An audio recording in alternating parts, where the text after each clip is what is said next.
Hi, I just want to test the camera. Are you working? Okay.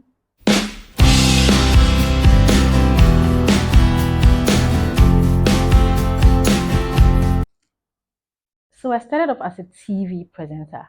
And I'm like, yeah, like I had zero experience.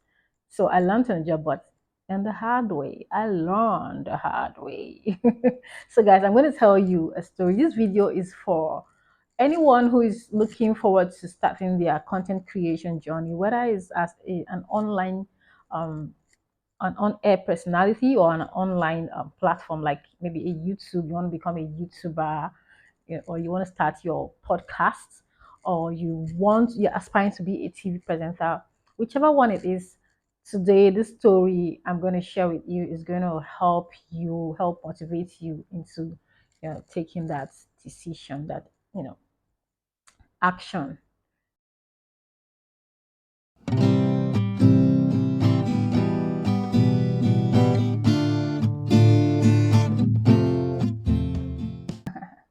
Yes, I'm going to share my story, right?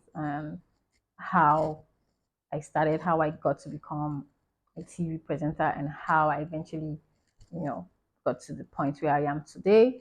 Okay, so it was quite a challenging one for me. That was my first job after graduation. It was challenging, but that was a challenge that I was willing to embrace because as a child, I've always admired on-air personalities. In fact, I had role models.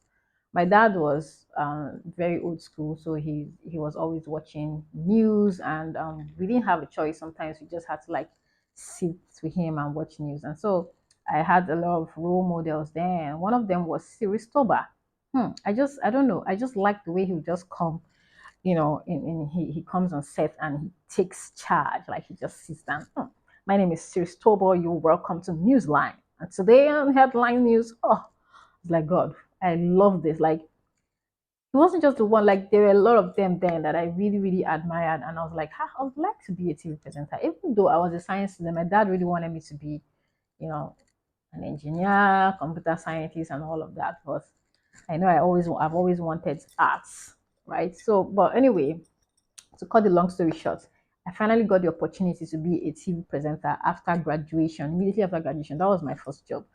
And I was like, well, it was challenging. I didn't have experience. I had zero experience, and I was willing. I was told I was going to be trained and everything, but wow, there was no train. Like anyway, the training was personal, right? You self-train, and I think that was the best thing that ever happened to me as far as that job was concerned, right? On the day I went for my training, my first training, I went in front of the camera and oh my god, well, I was recorded. They did the whole repeating, deleting, because of course I was making a lot of mistakes. It was my first time. I was fidgeting, I was calm shy. But I told myself I really want to do this. I really want to do this. So anyway, the game they were just like the crew were just like, because there was no trainer. It was just me and the cinematographer and his crew members, right? So, and he was like, okay, you know what? It's fine. This is just a training. If you make mistakes, you can start all over again. I was like, okay, thank you. So I kept on repeating the script until I felt like I was comfortable, right? And then I was like, okay, I think I've gotten it. Let me see. Guess what? When I saw the video, I was like, what is happening? Who is that? Like, guys, I don't know. For some reason, my face, I was frowning, like, just because, like, I was so passionate about it and I really wanted to deliver. So I was putting all the effort, and it had to, like, reflect on my facial expression. You can imagine someone who's giving tips, because that script was about an advice you're giving to the public, like, and you're giving tips to people, and you're like, do this, do this, do this, do this. Ah, God. I was like, what's happening? Why was I frowning? Why am I making all these funny sounds from my mouth? Sounds like things like that that you do unconsciously. So anyway, I saw it and I was like, please delete. Nobody must see this video. So, and what baffled me the most was how these guys were just so professional, recording me while I was just busy doing rubbish, fumbling. Like, I don't know how they didn't laugh or even flinch at all. Like, I don't know. But anyway, so they left me there. They were like, okay, so now you've seen your errors. You have to take your time. They just taught me how to delete from the camera and re-record and all of that. So I did several recording until I felt like I was okay to leave for the day. And when I went back home, I went and I continued practicing, you know.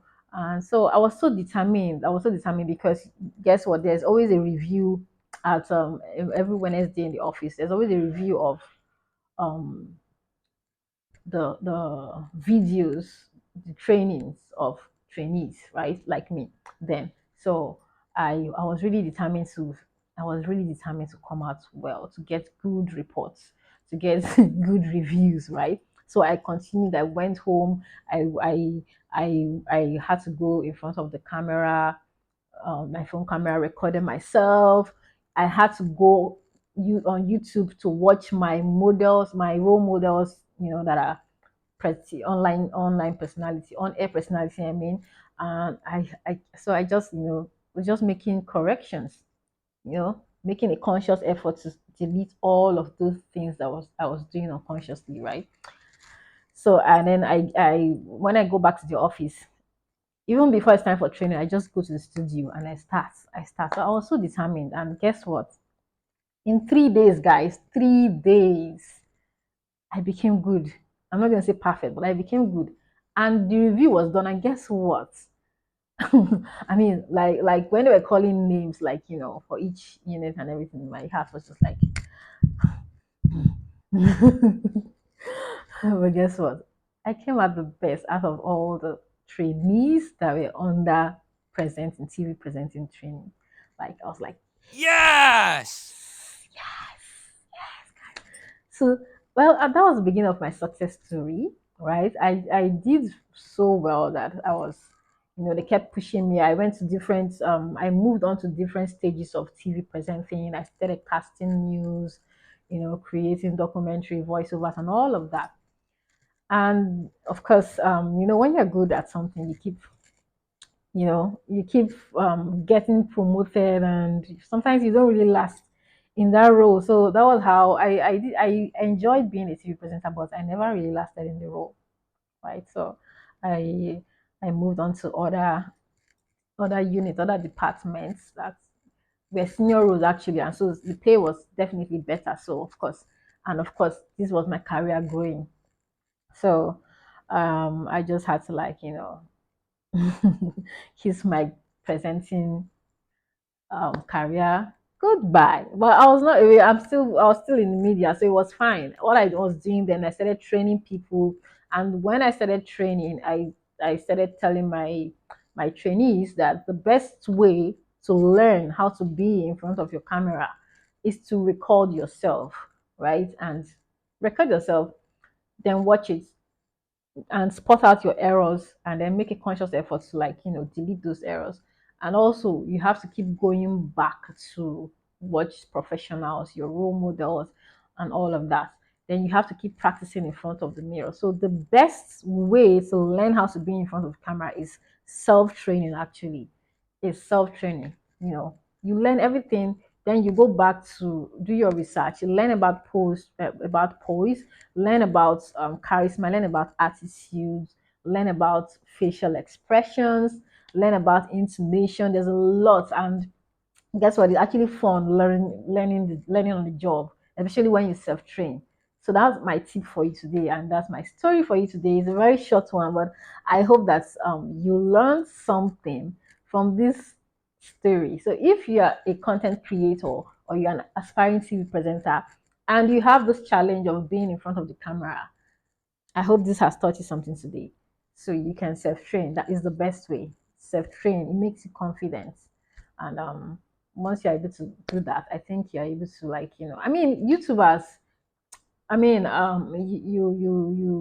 you have a very good opportunity to actually become perfect because it's not like when I was a presenter. I mean, I remember the first time I had to go live when I was casting news. Now this is live, you're in front of the teleprompter, but you have that consciousness that the world is watching you. The world is watching. Everyone is watching. It's live, real time. So that's why now, right now, it's not even hard for me to be in front of this camera because I have the background knowledge, right? So for YouTubers, the advantage, oh, what's wrong with me? The advantage that you have is that you can record as many times as possible, delete, and all of that. So, but for TV presenters or aspiring TV presenters, you have to practice, self practice a lot, a whole lot of practice. So, thank you for watching this video today. Please don't forget to like, subscribe, and share. Okay, I'll see you in my next video. I'm going to be posting a lot of vlogs. Please watch, like, and subscribe and share. Bye.